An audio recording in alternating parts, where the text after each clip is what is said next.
Hello, and thank you for joining us. My sincere apologies that we're 4 minutes late starting. I have to take all the blame. As you can see from the screen, I'm quite static. My camera's playing up. So thankfully, we can see the lovely Ollie and Joe in real life. There's just a static photo of me for now. We may get something a little bit better in a while. So we are all going to talk this evening a little bit about our part in the Dyslexia Show. So we're going to start by giving us a bit of a background about ourselves. Then we'll go on to talk to you about what we're doing at the Dyslexia Show and some of our feelings around that. For anyone who doesn't know, the Dyslexia Show is happening in Birmingham at the NEC on the 15th and 16th of March. We will send a link to the website with all the information after this webinar so that you can look at that if you're not already registered to go. So let me start off. I'll say a bit more about me in a minute once I've got over my panic of not being able to get the camera on. But Ollie, can you start off by introducing yourself, please? Of course, yeah. My name is Ollie Winiberg. I was a BBC radio presenter for 13 years, and I now do a podcast for Spotify, which celebrates rock and metal and all those glorious things in between. Amazing, thank you. And you are dyslexic, aren't you? So that's Dyslexic, yeah. Okay, brilliant. Joe, can you introduce yourself? Yes, I am Jo Rees. What am I?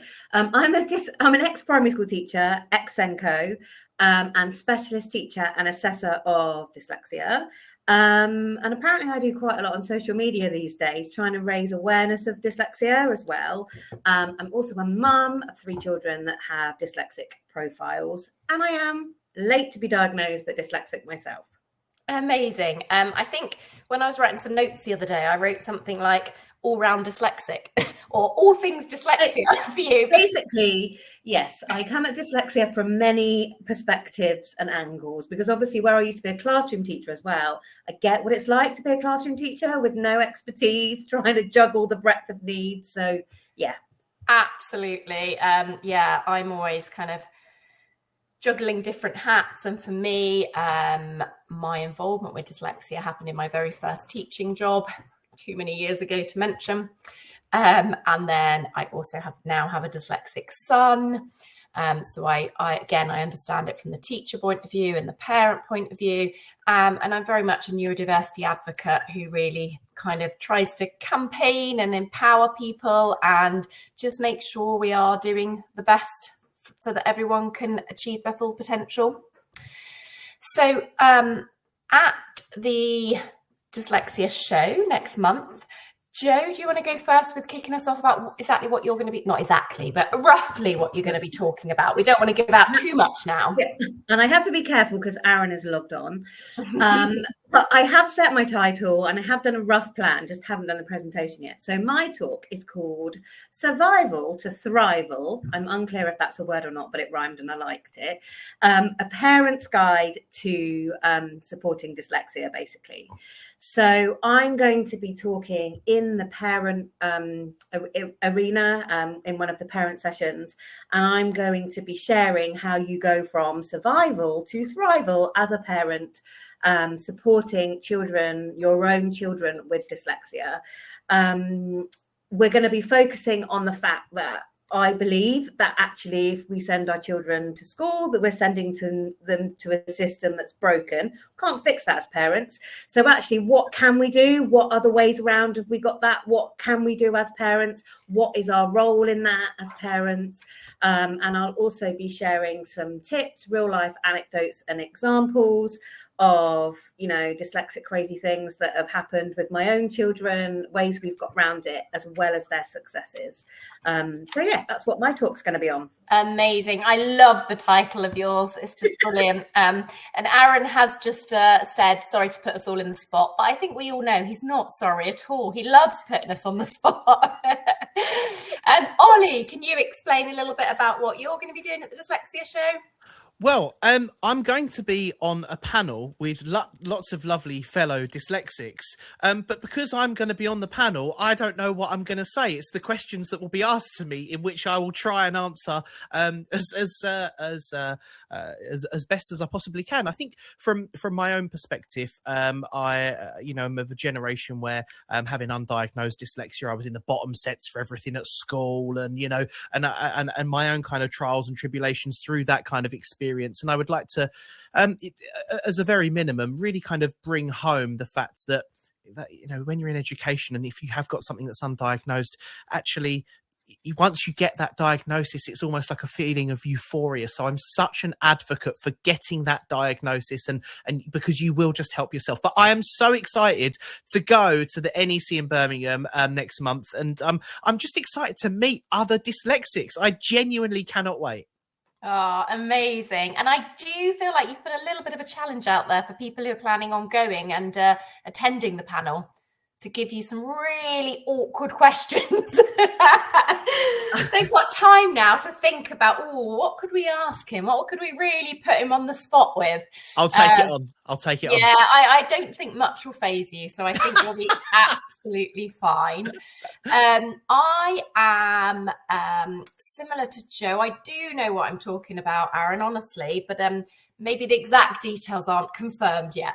But I'm doing a couple of different talks, one for the education side on a dyslexia-friendly teaching style and how that can help everyone. And then one for parents on supporting your delightfully dyslexic child. And I think there'll probably be a little bit of overlap with what I say and Joe says, in terms of, yes, we have got to navigate a system that isn't perfect, and it's the best way to do that and to get the school on board. And for me, the key thing is to keep your child's mental health intact, so that they do survive and thrive through the education system. So yeah, I think we're all going to be overlapping a little bit, and then talking about our own experience, as well as probably taking questions. And so it depends what comes up. And obviously there's loads of other people who are going to be at the Dyslexia Show, also bring in their own expertise and personal experiences. Now, Joe, actually, of the three of us, you're the only one who's been before, aren't you? I sadly haven't been able to make it yet, and nor Ollie. How did you find the Dyslexia Show before? Well, I missed the first year, and because this is the third year that we're running the Dyslexia Show, and we should actually say it's the Dyslexia and Dyscalculia Show this year, because Kat and Rob from the Dyscalculia Network twisted Aaron's arm. So actually, right next door to the Dyslexia Show is the Dyscalculia Show. So we must remember that. So this year's the third year. So I went last year. It's just incredible, because a bit like Ollie said, looking forward to meeting dyslexic people. I can't explain it. It's like you're with your people. Wherever you look, you are with your people. It's just fantastic. It's just such a lovely, friendly atmosphere.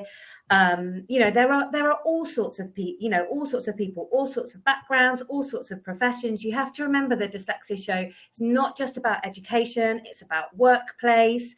It's about dyslexic adults, it is about education, it's about parents, it's geared up for everybody. So there's obviously the talks that Liz and I are doing, which are like paid talks that you have to pre-book. But then there are the panels in the free areas that Ollie's going to be on. And there are loads of free kind of keynote speakers dotted all around the Dyslexia Show as well. There's 3 kind of like open air theatres, if you like, that you can dip in and out of talks. So many inspirational dyslexics, like literally every other person has got an inspirational dyslexic story. And then of course there is all of the stands displaying resources, equipment, software, apps, reading schemes. There's all of that stuff there. I am really looking forward to checking that out this year. Last year I had a stand. So I kind of either had to be on my stand, or when I wasn't on my stand, I was obviously doing my talk. So I didn't really feel like I had a chance to kind of wander around and look at the resources and things and really network with the other speakers. That's what I'm really looking forward to this year. Amazing. Thank you. And Ollie, what what are you looking forward to? And also, what do you think, about the whole idea of having a dyslexia show?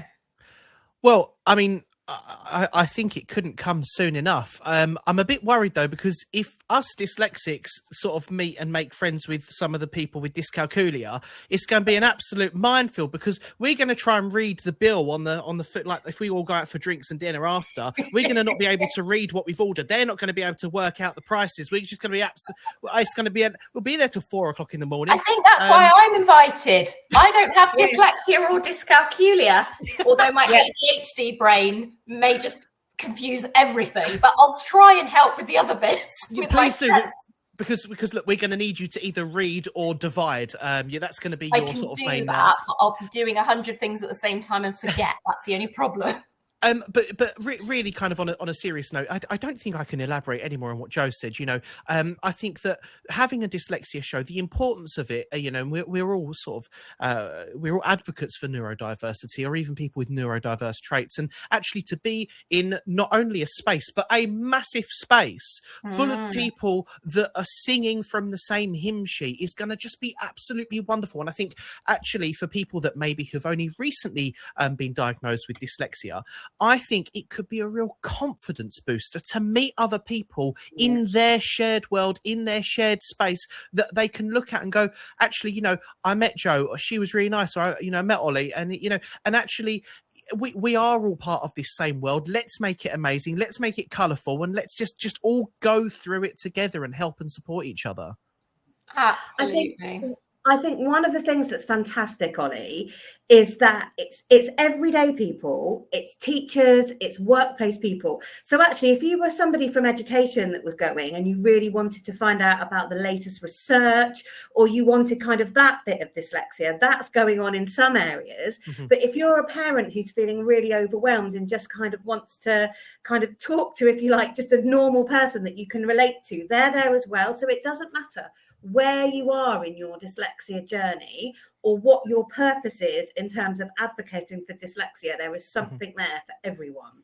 Yeah, absolutely. And I remember, I'm trying to work out, I think it must have been 8 or 9 years ago when I was still mainly teaching, rather than doing a little bit of everything, combining education and communications consultancy. And I went to the autism show. And found it so inspiring, and found some resources that actually helped me in the classroom, but also just little tips and things like that. And again, that whole, just the buzz of it, it was really, really good. And from my perspective, the whole resources thing, the main reason I'm speaking at the Dyslexia Show is on behalf of Touch, Type, Read and Spell, which is an online typing program that Joe and Ollie both know a little bit about as well. I'm incredibly passionate about it, having seen my son use it successfully, and it really helped him. And then I've used it since as an educator. And I'm involved with working with TTRS all the time on various things, because I love their product, I love their values, I love everything about it. So I'm also excited to be able to share TTRS with more people at the event. And then the other thing that really excited me this week is I'm currently doing a master's in psychology, and I was at uni talking to one of the other mature students, and we were talking about the end of term, and I said, unfortunately, I'm going to miss a couple of lectures at the end of term because I'm speaking at the Dyslexia Show. And she went, what? Hang on, Dyslexia Show? My husband has literally just said to me today, there should be something for adult dyslexics that they can go to and find out more. And I was like, wait right there, and shared the link with her and explained that it was for educators, parents, adults, talking about schools, workplace, everything. And to see the look on her face, the excitement of it, and hopefully her husband will also get something from that. You just know how exciting it is. And I know we've all been to other dyslexia, dyscalculia type related events like award ceremonies and things like that.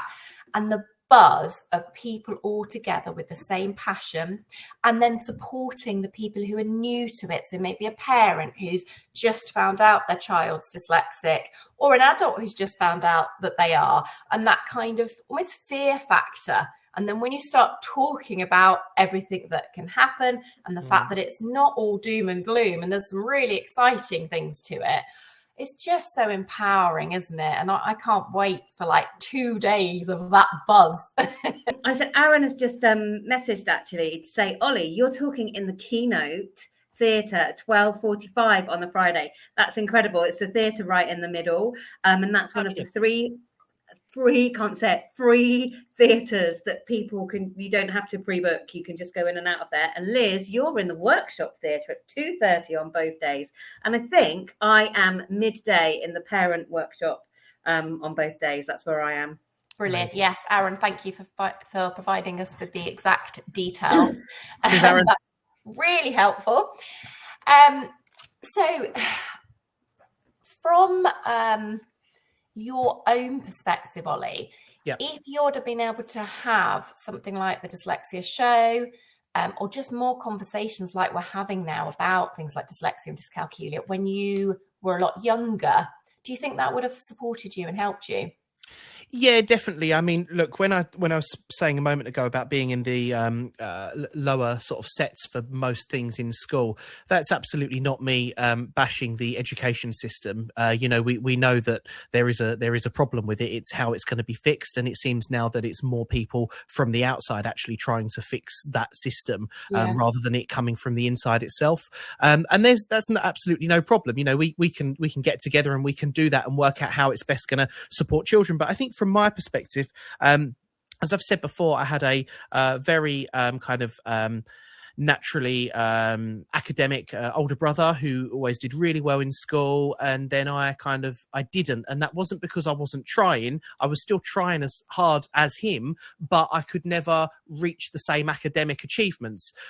So I think if I was younger and still had the same family setup, I just think the amount of confidence it would install in a young person to go, do you know what? You're not alone. Because again, I know I've spoken, Liz, about this with you several times, but and Joe, I don't know if this is the same for you, but when I was in a school, I remember getting homework and feeling so kind of claustrophobic by not being able to do what I needed to do. I felt I could work it out, but I couldn't get it out onto the piece of paper in front of me.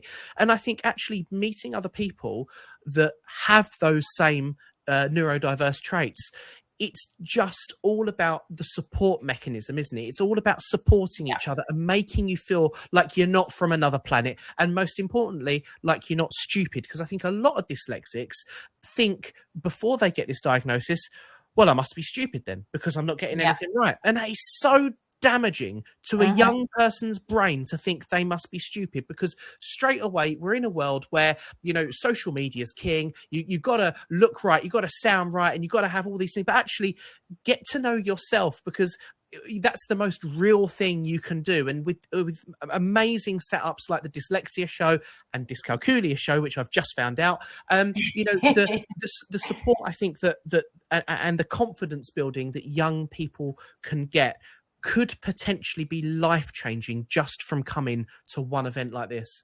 Yeah, and actually, I've got real-life stories about both of you that I'm not sure I've ever shared with either of you, and how you've inspired people connected to me. So I was recently teaching in a further education college and had this incredible student who his ideas were amazing. He was very entrepreneurial. We were doing a module actually about self-employment. It was all related to sport. And he came up with an idea of having his own podcast. And in talking, and actually initially I didn't know for definite, I hadn't been told he was dyslexic, but I was pretty certain all the signs were there, some of his challenges and certainly his strengths. And after a while, I managed to bring into conversation about you, Ollie, and the fact that, you do podcasts and different broadcasting and that you're dyslexic. And then he said to me, oh, yes, I'm dyslexic too. And it was amazing. And then we had a chat about, you and your successes. And you could see, again, him thinking, oh, yeah, it doesn't need to hold me back. I can do things. So thank you for that, Ollie. And well done, even without knowing it. Honestly, dyslexia is a superpower. Anybody that sees any different differently is I probably can't say this, but it's just an idiot, really, because actually it makes you think outside the box. Imagine being permanently thinking outside the box. It's great. Yeah. I've always said this about my son, that my daughter probably isn't dyslexic. There may be a few indicators, but not in the same way, and certainly hasn't got slow processing and things like that my son has. And I'm not dyslexic, but we will have conversations, and the way my son sees things differently just blows my mind every time. And the things he picks up, like from the news that he's just overheard a bit, and me and my daughter sit there, who maybe my daughter definitely is more typically academic, and we're there like, we don't understand what he's on about. He's on a different level to us. It's just amazing. And if you just went by the school system and sort of certain tests and things, you'd think he was less intelligent, which is absolutely not the case. So yeah, amazing. And then I also very recently, if I often have friends come to me and say, I think my daughter or my son's dyslexic. What do I do, Liz? And I'm always happy to sort of help them through various things. And recently I had a lovely friend come to me, and she wanted a dyslexia assessment for her daughter. And in the past, I've struggled a little bit with local people to me down in Devon. But I'm like, I know exactly who to pass you to. Jo Rees now does online assessments. And then I caught up with her recently. We actually run together. And as we were running, she said, oh, Liz, I meant to thank you for passing me on to Jo. Just brilliant. It's changed my daughter's life because she's empowered. And actually her daughter is someone I've actually taught a little bit in the past. And I know she's a very intelligent girl. She's done incredibly well. And it's amazing considering some of the barriers she's had going on. And now she's going to flourish even more. So Jo, thank you for helping her as well. Amazing. I love it. It gives me goosebumps when you hear the difference it makes. It really does, doesn't it? It's so exciting. And when you know, and you've been through it personally and with your own children, and I saw my own son start to really lose his confidence in year one, really. Reception was fine because there wasn't much getting things down on paper, and he came across really well. And then year one and year two, and then when he started kind of writing things down but rubbing it out because he said, well, no one's going to understand what I've written, so what's the point? It's horrible, isn't it? And then when you see people being empowered and going on to do exciting things, and actually for my own son, for him, the secondary school he went to was incredible, did so much for him.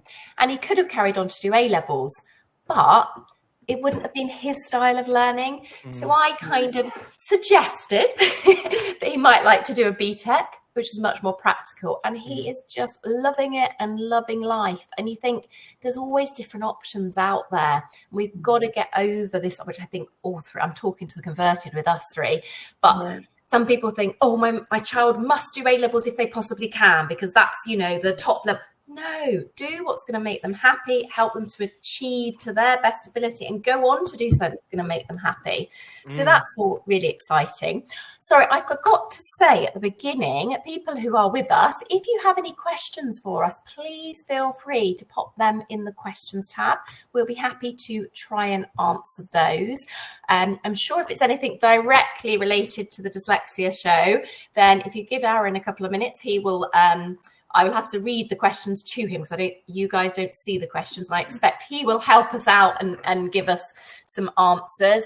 If it's about anything else to do with our experiences, so Ollie and Jo as adults with dyslexia, Jo and I as parents of dyslexic children, Jo as an assessor of dyslexia, again, Jo and I as teachers, please pop those questions in and we'll be more than happy to help with that.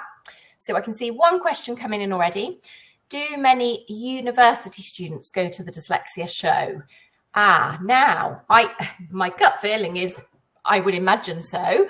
I don't know for definite. Yeah, literally. I don't know any actual figures, but honestly, if you are a uni student, you would benefit from it because obviously you're the latest accessibility software kind of is there being displayed. Like actually a lot of the workplace stuff would potentially be relevant to you.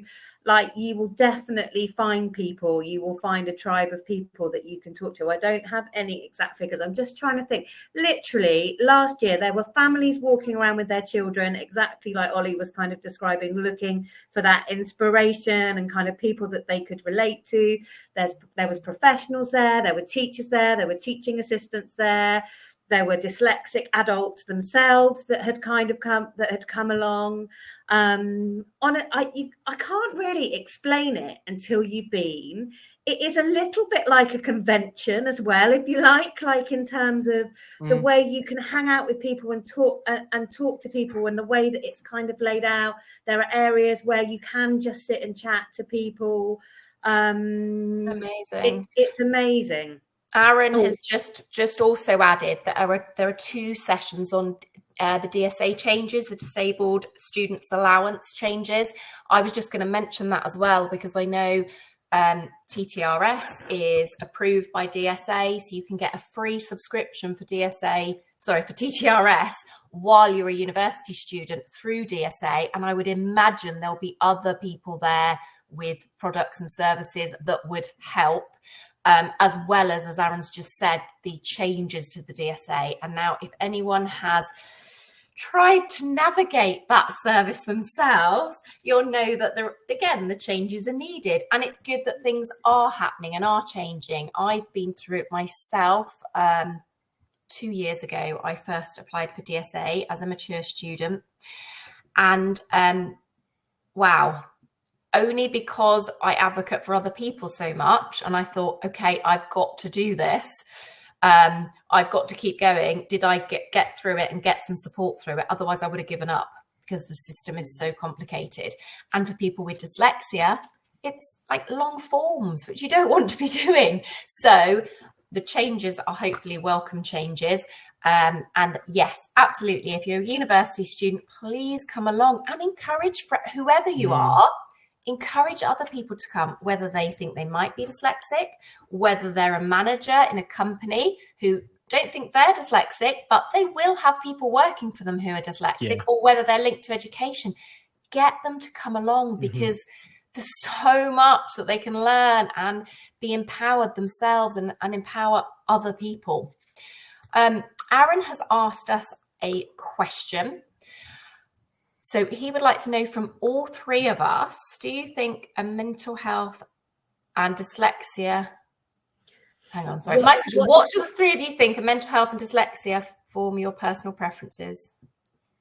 So what Aaron's asking is, I think he's asking us about mental health and dyslexia, isn't he? So my experience of dyslexia, not being diagnosed until I was 34, I actually got diagnosed not by accident. So I did my specialist dyslexic training when I was 28, and at that point realized I probably had dyslexia. Now I'd been a primary school teacher for 6 or 7 years, and I'd been a Senko, and I thought I knew everything about dyslexia. And when I went on the postgraduate certificate, you realize how very little you know about dyslexia and what it actually is. And I didn't feel like I needed a diagnosis at the time. And then I had my 3rd child just after I was 30, and my mental health massively dipped. I was pushing myself quite hard. I did do my diploma whilst I was pregnant and with a 6-month-old baby. Wow. 3 children under 5 wasn't probably the most sensible thing to do. But I started having counselling because I thought I had a postnatal depression. And I ended up having a big bout of, first of all, like free counselling and then paid for counselling, because I realised I still needed it. And the long and the short of it was all of my anxiety, all of my overwhelm, everything I was feeling was as a result of undiagnosed dyslexia. Wow. Didn't actually have postnatal depression at all, really. It was just that build-up of every child that came along. My strategies and my things that I had in place were becoming more and more and more pinched. So by the time I had 3 children, I was trying to run a home, juggle a part-time job, like keep 3 children happy and a husband as well. Like, and it just, my strategies just weren't working anymore. So it was at that point I decided I would go and get a diagnosis. And Ollie also said earlier, like, we quite often live our lives feeling like we're stupid. And for me, I needed that diagnosis, because if I didn't have that diagnosis, then I must just be stupid. And that went through my head as I went for my assessment. And so many people will come into my room, sit down for an assessment and say, if I'm not dyslexic, then I'm going to be stupid, aren't I? And you know, obviously we usually find out that they're dyslexic, and actually that self-talk that they've given themselves is not true at all. But it's all those years of feeling like you haven't quite got it, that you're a little bit slower than the person next to you. Like, I've actually been sat in this lesson and I just don't understand what you're saying, and I have been listening. Like, the impact on mental health, I think, is huge. And the final thing I'll say on that before I hand over to someone else is, I think for me, mental health is impacted more if you don't understand A, what dyslexia is, and B, how it manifests and affects you personally. You have to come to terms. So even when you have a diagnosis, I always say to people, it's a funny feeling, like you're going to go through a grieving process. It's a process before, for sure, to come to terms with that diagnosis.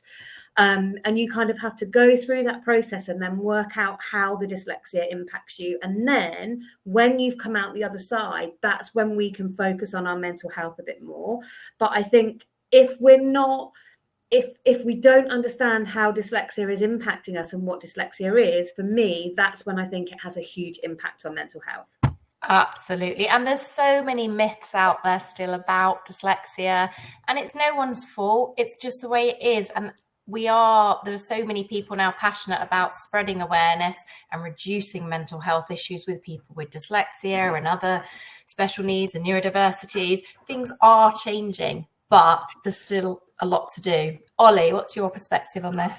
I was going to say, just sort of intertwining really with Joe's final point. I wonder if that's the same with any kind of diagnosis, isn't it? You know, if you have, for example, whether you have, I don't know, ADHD or dyscalculia, dyslexia, the moment somebody in a professional capacity is able to say, actually, you're not stupid, you're not slow, this is what you've got, it's almost like a moment of euphoria, isn't it? Because you kind of go, and I understand what Joe kind of said regarding that kind of process, almost a little bit like grieving. But I think for a lot of us who have, you know, I don't know about Joe, but certainly from my own perspective, I mean, I was questioning my academia skills on a daily basis. You know, I would concentrate so hard at school that I wouldn't be focusing on what was being said to me. I'd be concentrating on concentrating, so I'd miss everything else that was kind of going on. But I think I wonder how much young people are now almost kind of predisposed to things like depression and anxiety because of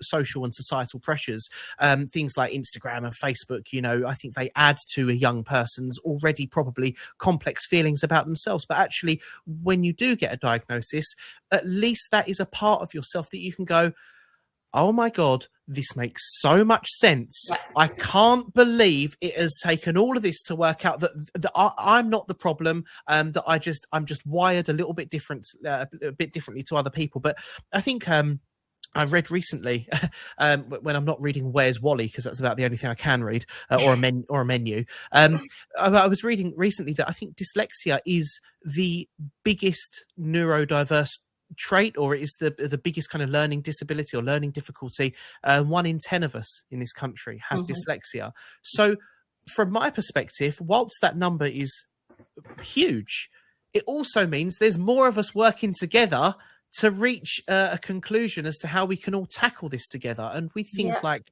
you know, formal diagnosis. And, you know, I from my perspective, I think that your mental health can definitely be improved when you understand what you have.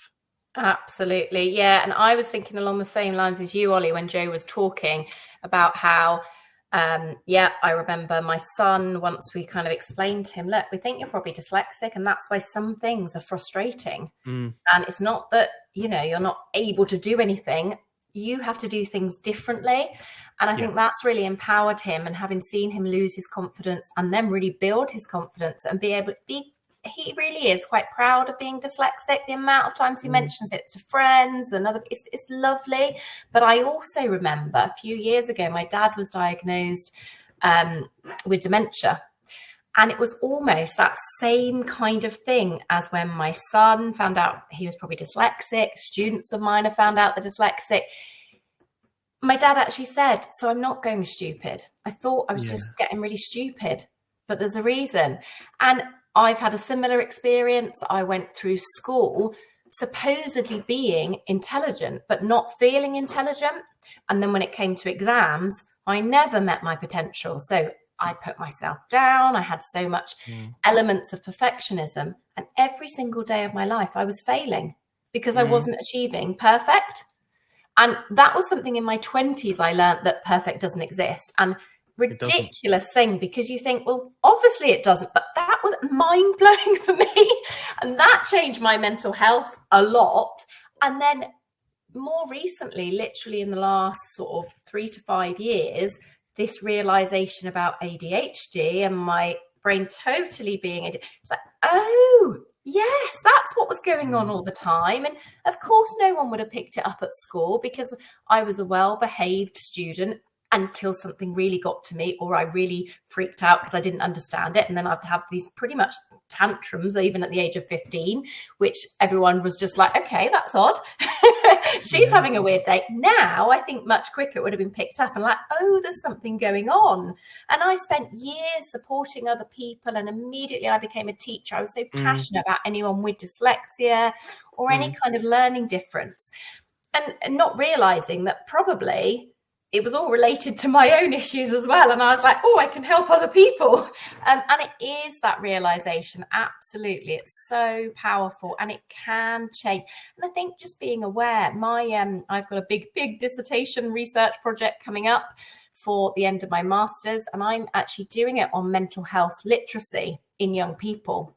And it's something I feel so strongly about, that young people and adults, but if we start with young people, then we get adults who understand, need to understand what mental health is, and that it's not just something that's bad. In the same way we have physical health that can be good, can be bad, mental health is the same.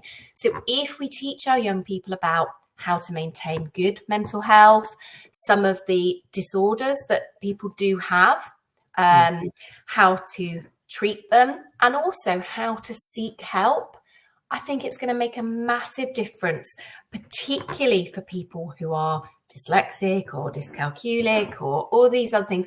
And generally, I think we've all been saying the same, understanding. Knowledge is power, isn't it? And it really is true. But yeah. I think that's interesting, Joe.